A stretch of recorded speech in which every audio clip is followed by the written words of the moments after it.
The future of Japan. Can we still grow? Japan is finished. It can no longer grow. Its economy will only shrink. Prosperity belongs to the past. If you believe that, even a little, I'd like you to set that assumption aside for just a few minutes. Because a country does not truly decline when its numbers go down. A country truly declines when it stops asking how things could be better. Today, I want to quietly explore one question with you. Is Japan really a nation that has reached its end? Or is it a nation that has simply forgotten its own strength?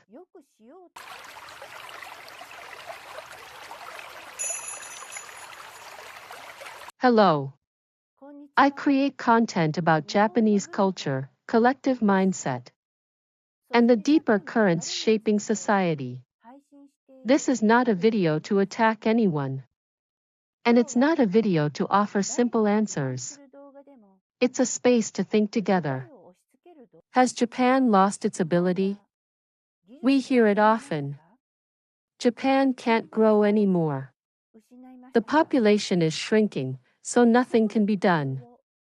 The society is aging, it's inevitable. But let's pause for a moment.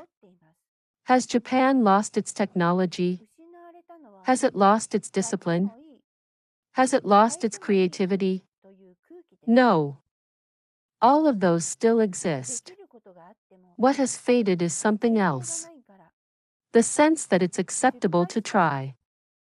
That it's allowed to change. That improvement is still possible. Instead, we learn to say, there's no precedent. If it fails, we'll be criticized. It's safer not to move. Over time, avoiding risk became a habit. Not just in institutions, but in our collective mindset. Japan didn't decline, it learned to manage. Here's an important distinction. Japan didn't do nothing. In fact, Japan became very good at one thing: managing decline, preventing things from getting worse, avoiding disruption, keeping systems stable. That ability once protected the country. But management alone cannot create growth.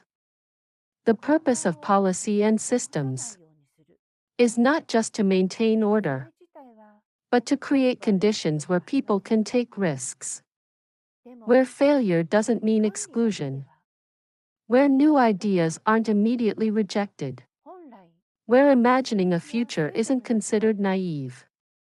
When that space disappears, a society doesn't collapse loudly. It slowly tightens. Prosperity is more than money.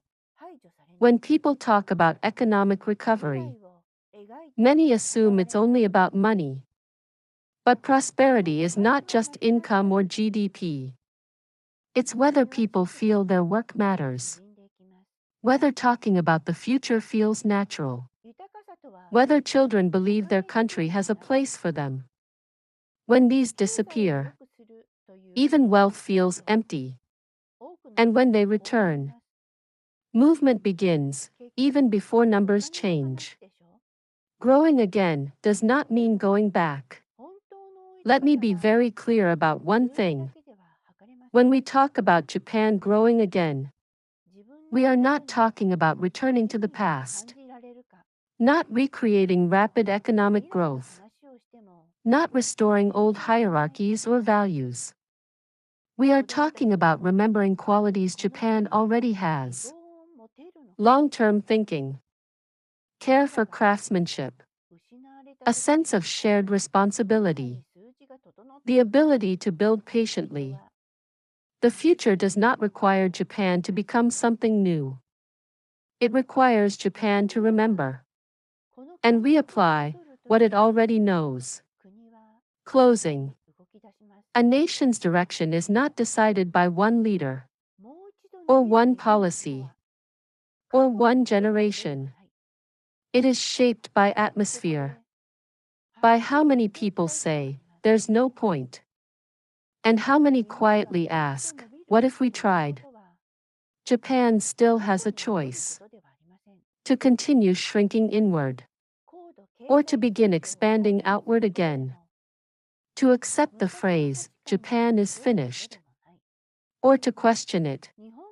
If this video leaves you with that question, then it has done its job. Thank you for thinking with me. I'll see you in the next video.